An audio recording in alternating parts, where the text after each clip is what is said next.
Her er vi igen et halvt minut senere, efter vi lige har sat pindsvinet ned i bunken.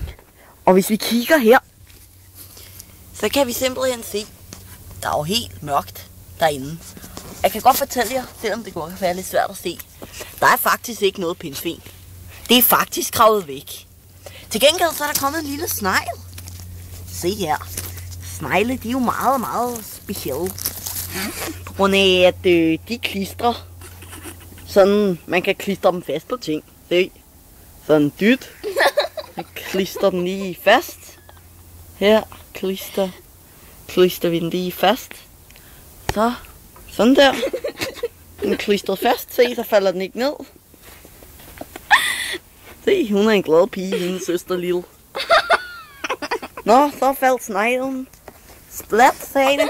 Og endnu en gang klister den fast. Nå. Farvel. Jeg trådte lige oven på en snegl. Farvel her fra Sneglegården i København på Amager.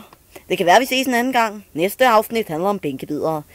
Jeg putter vi dig ind i kompostbunken her. Ja, så kan du klistre fast.